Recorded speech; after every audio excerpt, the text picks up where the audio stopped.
Bonjour à tous et à toutes dans cette saison de 15 minutes de grâce et de vérité avec le pasteur Fabien Larrubarbe. C'est une grâce de pouvoir être autour de la parole de Dieu et d'être encouragé. Sans plus tarder, nous allons louer le Seigneur et se réjouir en lui.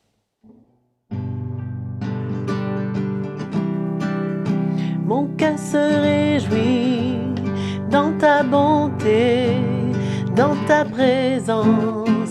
Il y a tant de réjouissance chaque matin. Tu es tout près quand vient le soir. Ta compassion me revêt, mon cœur se réjouit. Mon cœur se réjouit, oh Dieu. Tu es ma force, ma joie. Mon cœur se réjouit, oh Dieu, car tu m'as libéré. Mon cœur se réjouit dans ta bonté, dans ta présence. Il y a tant de réjouissance chaque matin. Tu es tout près quand vient le soir. Ta compassion me revêt, mon cœur se réjouit. Mon cœur se réjouit. Quelle grâce de pouvoir se réjouir dans la présence du Seigneur. Écoutons maintenant la parole de Dieu. Je vous souhaite la bienvenue dans cette nouvelle série de 15 minutes de grâce et de vérité. Quelle joie de se retrouver. Et tout d'abord, je voudrais aussi remercier Joël pour la louange. Et maintenant, cela nous prépare pour parcourir ce petit partage de la parole du Seigneur. Je voudrais, pour commencer, vous partager sur les objectifs de nos exhortations. Souvent, dans notre marche chrétienne, on a tellement besoin d'être encouragé, d'une exhortation, d'une parole du Seigneur pour nous encourager. Et souvent, quand on parle d'exhortation, on pense que c'est seulement quand on est découragé, quand on est abattu, quand il y a un certain problème, et c'est là qu'on a besoin d'être encouragé. C'est vrai qu'on a besoin d'exhortation, mais on va voir que l'exhortation, l'encouragement, c'est pour qu'on puisse mettre en pratique ce que le Seigneur nous a déjà fait connaître. C'est afin que nous puissions être encouragés à mieux faire dans ce qu'on a déjà commencé. Et tout cela dans le but pour qu'on ne s'arrête pas à mi-chemin. C'est pour qu'on progresse. Donc, on peut regarder à l'exhortation comme quelque chose qui nous accompagne dans notre marche, dans notre tâche et aussi dans nos épreuves. Alors, je vais vous inviter à tourner avec moi dans la première épître de Paul aux Thessaloniciens, le chapitre 4, au verset 1er. Nous allons dire: Au reste, frères, puisque vous avez appris de nous comment vous devez vous conduire et plaire à Dieu, et que c'est là ce que vous faites, nous vous prions et nous vous conjurons, au nom du Seigneur Jésus, de marcher à cet égard de progrès en progrès. Nous voyons ici que les Thessaloniciens, ils se conduisaient d'une manière qui plaît à Dieu. Et Paul leur dit, mais c'est là ce que vous faites. Mais malgré cela, il les encourage à marcher à cet égard de progrès en progrès. Voilà l'exhortation. Et nous pouvons voir aussi plus bas au verset 10 dans le même chapitre, et c'est aussi ce que vous faites envers tous les frères de la Macédoine entière. Mais nous vous exhortons, frères, à abonder toujours plus dans cet amour. Nous voyons là un encouragement à continuer dans la manière qu'ils ont manifesté cet amour. Eh bien, c'est un encouragement, c'est vraiment quelque chose, quelques paroles qui va les emmener à grandir et à progresser dans ce qu'ils savent déjà. Parce que l'homme, on a toujours besoin d'être rappelé sur le chemin qu'on a pris.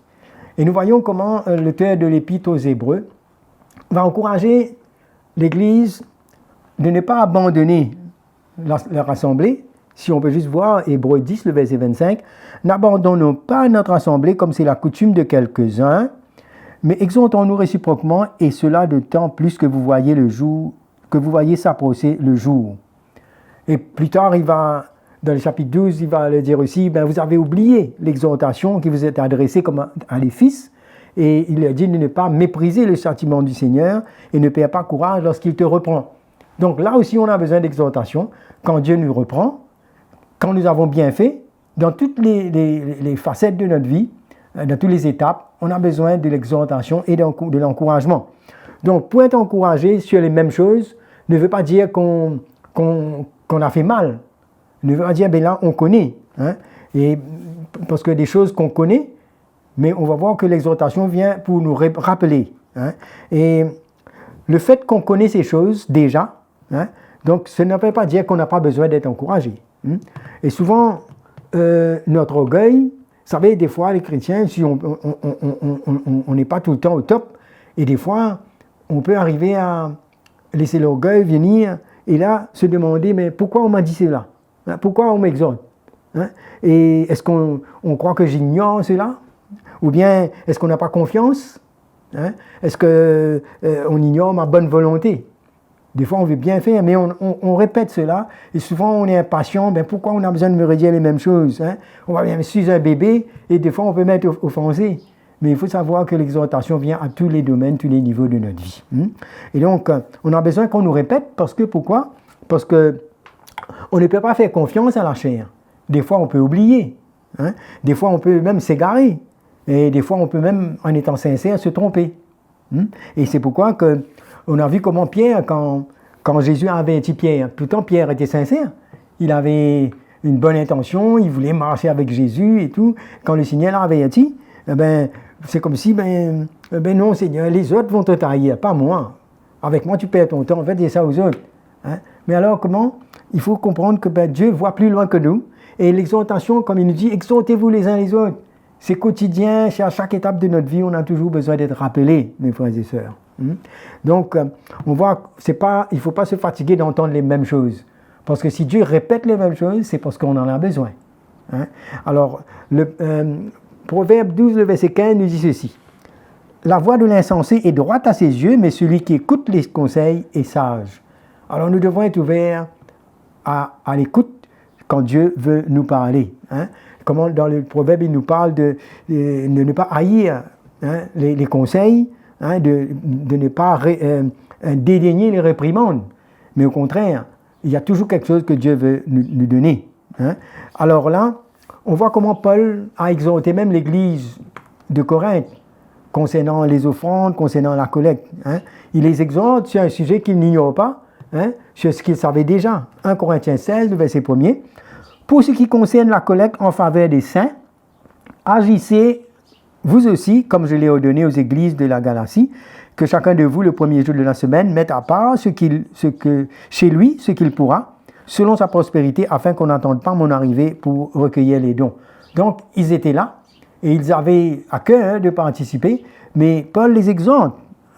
Et on va voir que, de la même manière, dans le deuxième épître de Paul aux Corinthiens, au chapitre 9, au verset 1er, il va les exhorter au sujet des dons qu'ils avaient organisés, et il va leur dire, il est superflu que je vous écrive touchant l'assistance destinée aux saints.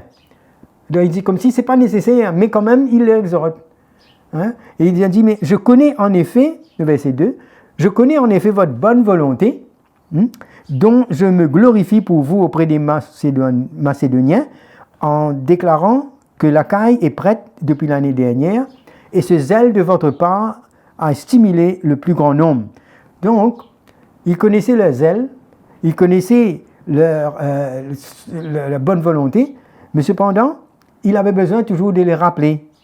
Donc, l'Église pourrait se dire, mais pourquoi Paul est en train de nous encourager sur ce qu'on fait déjà? Mais Paul dit, mais malgré que ce n'est pas nécessaire, mais il les exhorte. Et le but de cette exhortation, n'est pas c'est plutôt pour compléter ce qu'ils avaient résolu, c'est pour qu'ils ne s'arrêtent pas à mi-chemin, mais pour qu'ils progressent. C'est comme ça que Dieu nous parle. Malgré qu'on est sur le bon chemin, qu'on est en train de bien faire, il veut nous emmener à aller jusqu'au bout. Et pour cela, il a toujours une parole d'encouragement pour nous. Et 2 Corinthiens 9, le verset 3, nous dit « J'envoie les frères afin que l'éloge que nous avons fait de vous ne soit pas réduit à néant sur ce point-là et que vous soyez prêts, comme je l'ai dit.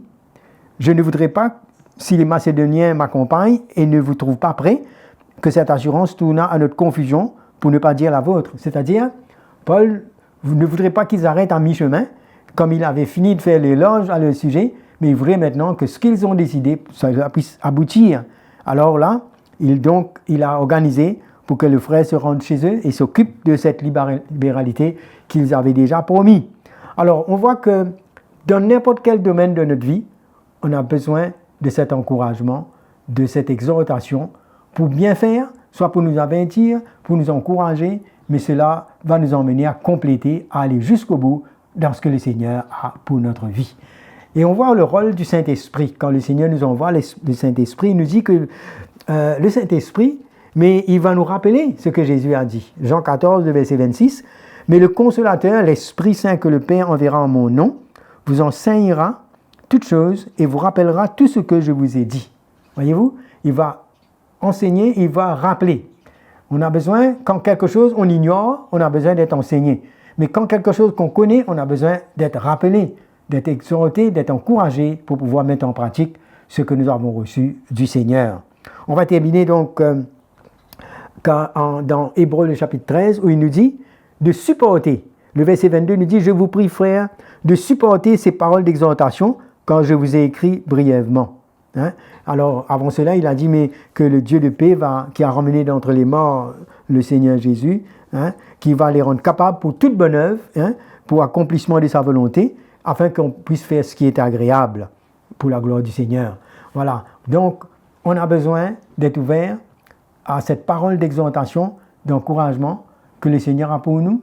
Et il faut savoir avoir une bonne attitude, de ne pas négliger, parce que Dieu voit plus loin que nous. Comme Pierre, il ne savait pas qu'est-ce qu'il attendait.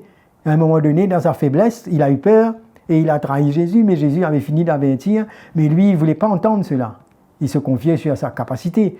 Donc, nous devons nous confier sur le Seigneur et à chaque parole d'exhortation, chaque parole d'encouragement, d'avertissement, on a besoin d'avoir un cœur pour laisser le Seigneur nous préparer afin que nous puissions marcher de progrès en progrès. Amen. Voilà. Donc, c'est tout pour à ce moment. Je suis vraiment content dans mon cœur d'avoir pu partager cela et je sais que le Seigneur va vous éclairer et va vous fortifier. Donc, je vous remercie pour une prochaine fois. Que le Seigneur vous bénisse. Voilà, c'était la fin de cette session avec le pasteur Fabien Larrubarbe dans ce programme de 15 minutes de grâce et de vérité. Nous sommes de plus en plus encouragés de voir que vous êtes plus nombreux à vous connecter à notre chaîne YouTube CTMI. Et bien sûr, nous sommes là. Si vous avez des questions, des témoignages, des encouragements ou simplement des commentaires, écrivez-nous à l'adresse qui est affichée à l'écran. Jésus vous aime et nous vous disons à très bientôt.